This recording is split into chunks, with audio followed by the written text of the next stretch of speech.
Hey y'all, it's Taylor Bridges, and I am back with Belle Collective Reviews season 3, episodes 3 and 4.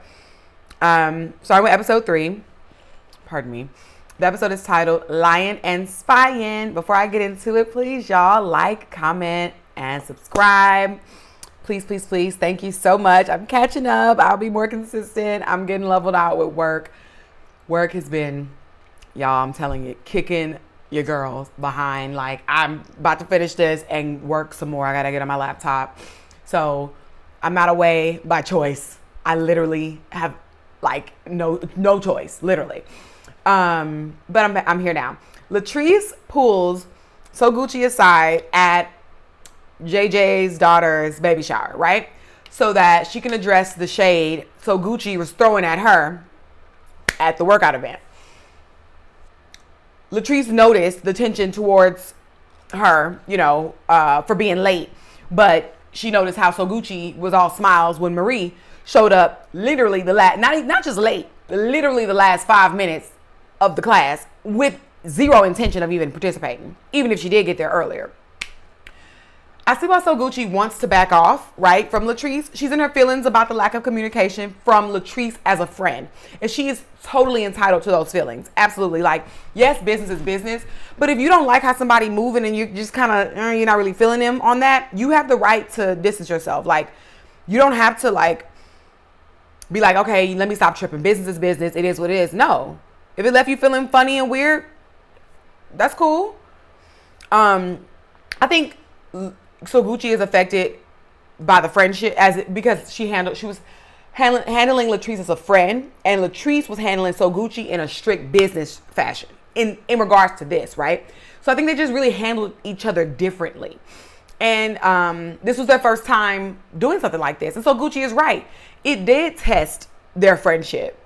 And, this is the first time something like this is happening. So now that y'all have experienced it, you'll get to the other side of it and you'll get to see, how y'all make it out on the other side. And if it's worth maintaining the friendship or not. Akeisha is going to visit Joshi, who she says has been doing her makeup for 5 years. Joshi explains to her the issues he's experiencing living with Latrice and Cliff. First of all, Joshi needs to go back to his own place. I don't think he should have been so cavalier revealing how Latrice and Cliff sleep in different bedrooms. I think some things are gossip topics, yes.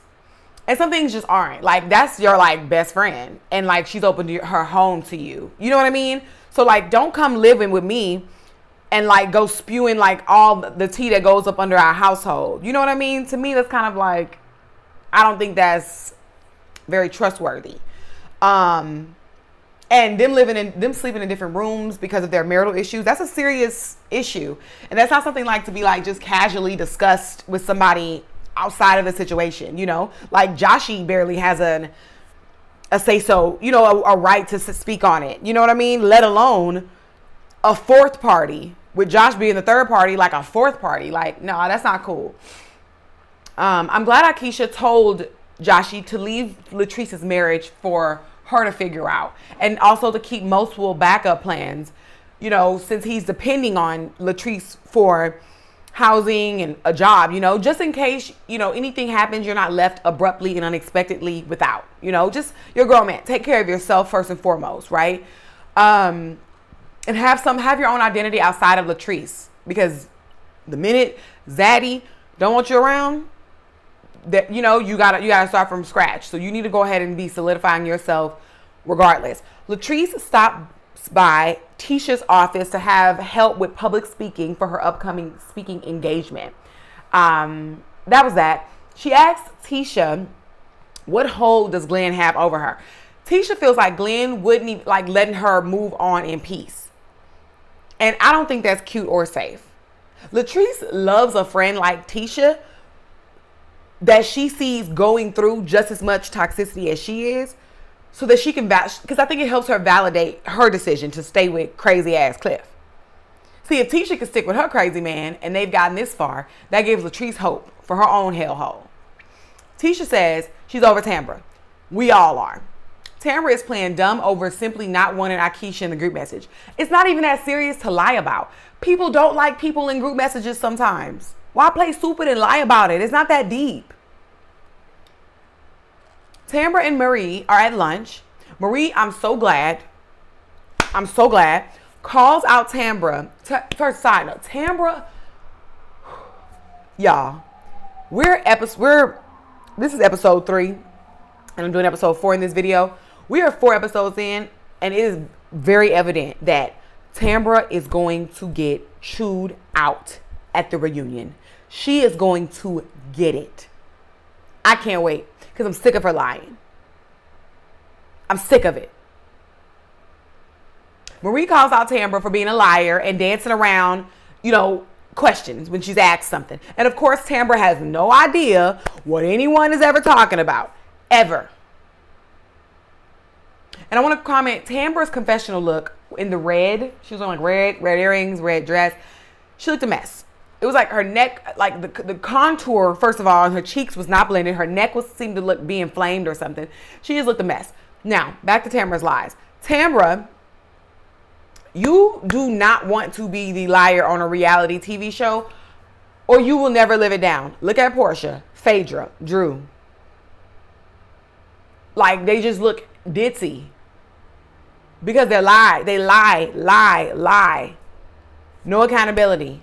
They can't take the heat. So when their back is up against the wall, they lie. It's not a good look. Not when you have all these conversations recorded and producers are going to just run it back and show your lie to us. Again, remind us of it. It's like, did Tamra not watch herself the last 2 seasons and see how she does what she does? Every time someone says, Tamra, you said this, she says, I don't remember saying that, or I never said that. So everyone is misremembering what you said to them. Like, you can't even sit back and be like, at least once, yes, I said that. I'm not seeing it for you, Tamra. I don't do the delusional. I don't do the fake. I'm not for it. Marie asks Tamra if she's ever been in a long-term relationship or engaged. She only initially addresses being in a long-term relationship, not the engagement initially. She's playing semantics and tripping over her words. I don't believe she's been proposed to all these times, but never engaged. Right? She lies about everything else. So I really can't believe anything she says. So she just comes off really deceitful. So I really don't even care.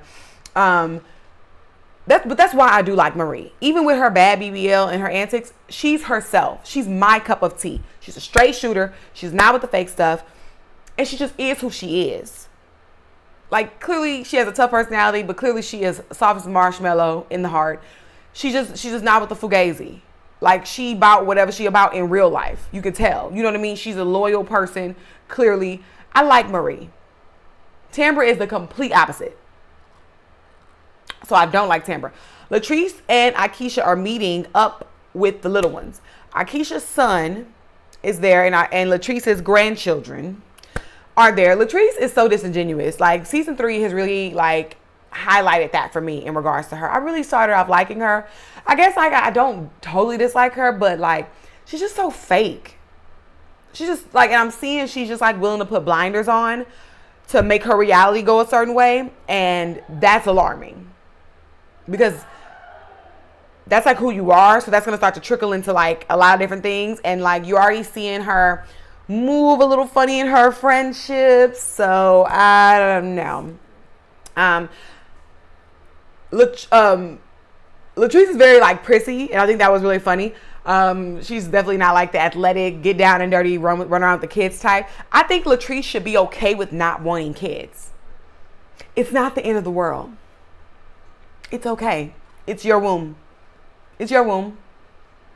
You don't have to grow anything inside of your womb if you choose not to. It's okay. Latrice's wig, though, Miss Goddess Lens, was very slippy on that date, on that little play date.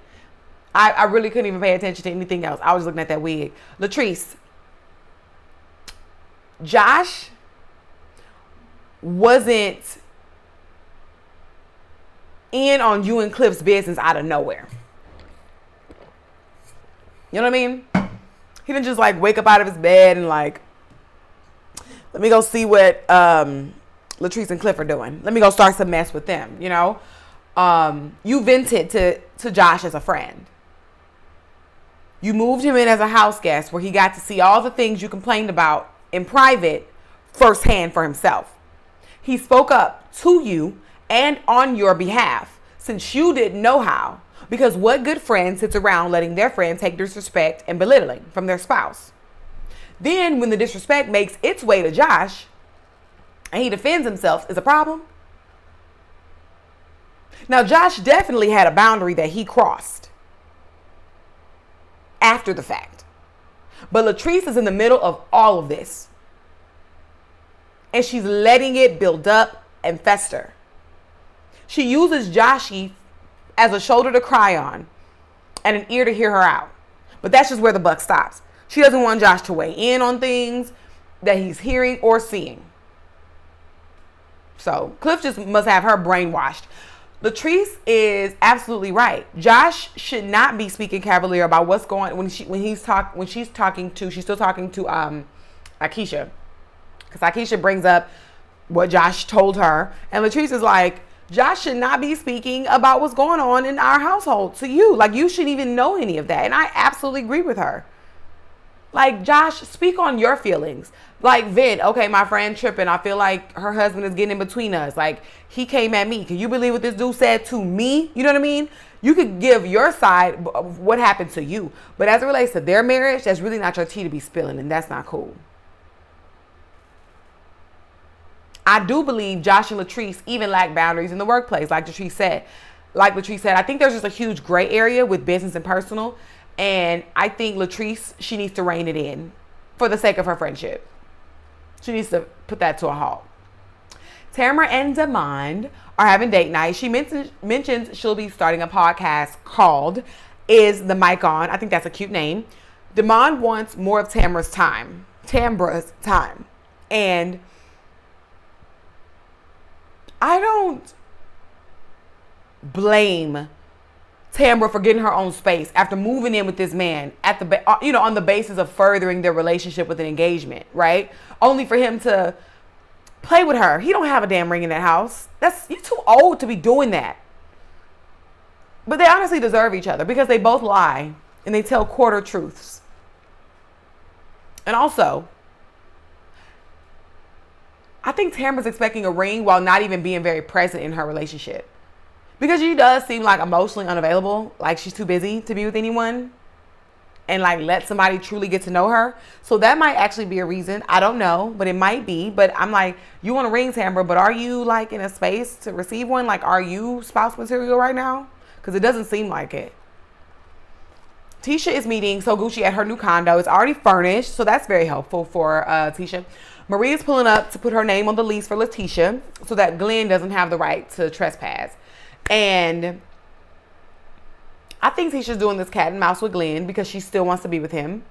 But I do think Marie is doing a good deed. You know, imagine someone like just really in a dangerous situation and someone like having a friend like Marie to help in. Like, that's really dope. Marie has a really good heart. I know Glenn is crazy, but Tisha loves it. She doesn't want to leave Glenn.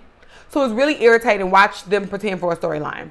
While they're talking, So Gucci, Tisha, and Marie, Glenn shows up like the boogeyman. When Marie jumped, I jumped. Like, I was cackling that whole scene. Glenn is somebody crazy. You hear me? He is somebody crazy. He's reading Marie, though, about this little married man she has. Glenn has been tracking and recording Letitia like a nut. But Tisha loves it. She gets off to it. She absolutely loves it. And that's the kind of friend I'm not dealing with. It's one thing to have a messy relationship, fine. But then to revel in the mess and I got to keep coming to help and you going back, it's too toxic. When Marie told Glenn to go to Walmart and find a toy to play with, I laughed so hard because Glenn is clearly really bored. It has nothing better to do with his day. Then Marie was like standing, looking out the window, making sure Glenn left. She has such masculine energy. Like, she's Letitia's man. if you want to be real. And now Nasa Gucci has to find a whole new place because of Glenn's mess. But we all know Tisha definitely left that house to go sleep right in bed next to Glenn. It's really sad, but you know, fine. That ends my episode 3. I'm going to take note of this timestamp here. And then we get into episode 4 titled Boys to Men. We start the episode at JJ and So Gucci's house. I love a lived-in house, you know, that's still well kept. You know, they're talking about JJ's mom moving in. He didn't give So Gucci any notice prior to telling his mom no. Any notice prior to telling his mom yes, she can move in. And I don't think that's cool. Especially if your mom is well enough to move around on her own. And JJ's mom seems to be in really great health. So why does she want to move in with her son? And why is that not a conversation for the household? And the mama's young enough. She should be out there dating. She needs to have her own place so she can host her male suitors. Like, what is all this about? Then she comes in immediately telling them what her schedule is and what she doesn't want around the house and how this is their house. And I'm guessing this is producer prompted, but they must have told her to be extra because there's just no way this is a real conversation. The way the mama was, I'm like, that's no way this is real. And if she's going to be like this, do not bring her on the show recurring. No. Mm-mm. Latrice looks messy. Looks pretty. As she's all dressed up in, I had a typo. As she's all dressed up in black, meeting up with Cliff for dinner. And Cliff is there in leisure clothes. Latrice apologizes for her grown ass not telling Cliff she went to get a drink with her friends. But they had an agreement that they would tell each other when the other goes to a bar or a club. So fine. Nothing wrong with that. She agreed to it. Cliff literally fails to hear or see any point of Latrice's perspective. Then he doesn't let her finish her thoughts. He's absurdly controlling. He doesn't even respect her point of view. And he looks like a pink alligator. Latrice can do so much better. He blatantly told Latrice that she can submit her list of boundaries for him to approve or deny, as if her boundaries are up for debate. Or up for discussion. Or up for opinion. Or comment. But then Latrice keeps saying how her marriage is perfect and how Cliff is the perfect husband. But then she contradicts herself. That's what I'm talking about. I'm not doing the delusion. You're going to live in your own fake reality. I'm not doing it. Get real. Get real already. This is sad. You're delusional. You're just as delusional as Tambra. And I hope Latrice watches this back and comes to season 4 single. And I don't even wish for black households and marriages to be broken up. But this is actually ridiculous watching. And I don't see really any resolve. Cliff is who he is. So Gucci, Marie, and Akeisha meet up to chop it up at brunch. And I'm glad for the most part of the cast, most of the ladies are getting along and they're able to link up and have a laugh and talk. It's only Tambra and Latrice really on the outside, and rightfully so. Nobody wants to be friends with fake people. I love how Akeisha wears her real hair. I love how she wears her natural hair. Marie has held the same stance with Latrice since season 1. And it turns out she's actually been spot on the whole time. I can respect Marie keeping her distance so Latrice can never burn her again. I think that's the best move, honestly. It's not even worth it. Latrice is delusional. She has no accountability. She doesn't see her part of things. Nothing. Glenn and Cliff. Oh my God, this was so dumb, y'all. They link up at a bar. Did Cliff text Latrice and tell her where he was going and that he was meeting up with Glenn? Because that was the agreement that they would tell each other when they were going to bars and clubs. Cliff's hair makes him look like the banana looking dude from Sesame Street, of Bert and Ernie. I can't think of which one is which. But the one that looks like a banana with the little hair, even his hair looks like the little character. Glenn said Letitia is moving incognito. So I'd like to know what that means. Cliff always gives the best advice. He's so great. He tells Glenn to dress up as a woman because Glenn isn't getting enough sex. he feels like, from Tisha. So he tells Glenn to dress up as a woman, and if it turns her on, there lies the issue. So I guess he's trying to say she might be a lesbian since she's not giving her cheating, lying, dirty husband access to her body as she once foolishly did. So she must be a lesbian. Now she might be. But I'm saying you pull that theory out from the fact that Glenn's nasty community penis is not allowed back in her. Cliff, when he was talking about dressing up, he really talked like he was speaking from experience, honestly. Glenn, your testicles may be blue from you being a pass around more than it probably is from you being sex deprived. You need to seek a clinic. Glenn has been in the studio lately, so he must not be working. And I want to know why. The conversation between Glenn and Cliff was so unintelligent and it was so pointless. Cliff didn't even give any good insight. And he's twice Glenn's age. Latrice is hanging at the house with her mom. Her mom seems to see the same thing. It's so crazy because Latrice keeps saying how she respects her mom. She respects her mom. She don't listen to many people. Her mom's opinion matters. Clearly it doesn't. Your mom sees the same things that all of America sees in your marriage. But all of us are delusional. Because your mom's advice is falling on stifled ears. Latrice hears her mom, but she's too stuck to actually do something about it. Latrice is worried that Cliff will leave her as if she can't make it in life on her own and find another one of the trillion men on earth. I genuinely think Latrice is putting herself through unnecessary drama. And watch, if they were ever to part, it'd be Cliff's idea. It'd be Cliff. He'd be the one to end it. And he wouldn't do it pleasantly. Akeisha is meeting with Grandson, her mom, to go over business and finance ideals. Miss Grand is getting ready to go to Italy, baby.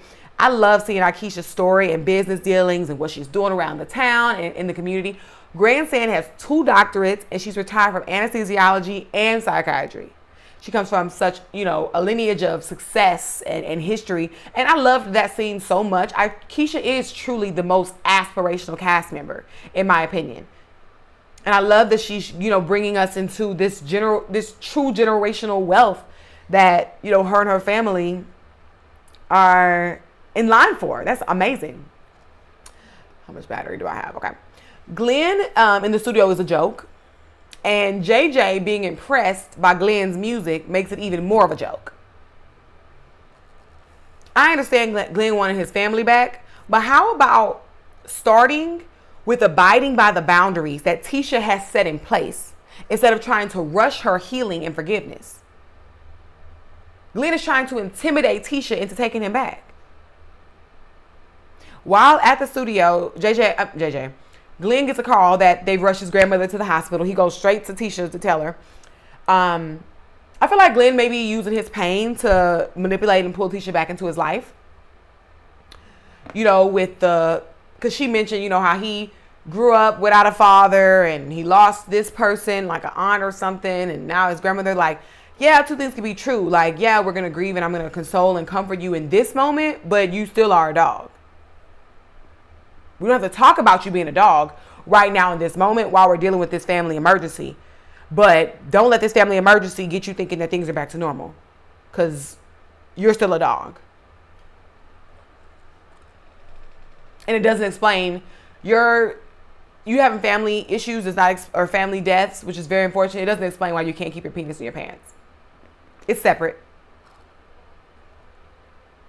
It is unfortunate to hear what his grandmother is going through. No one wants their grandmother or any family member in that position, especially once it gets to the hospice stage. So I do understand how that can be emotional. Yeah, we'll see, what happens from here next episode. But I thank you so much for tuning in. Again, please like, comment, and subscribe. And I will see you next Friday to review the next episode of Belle Collective. Bye.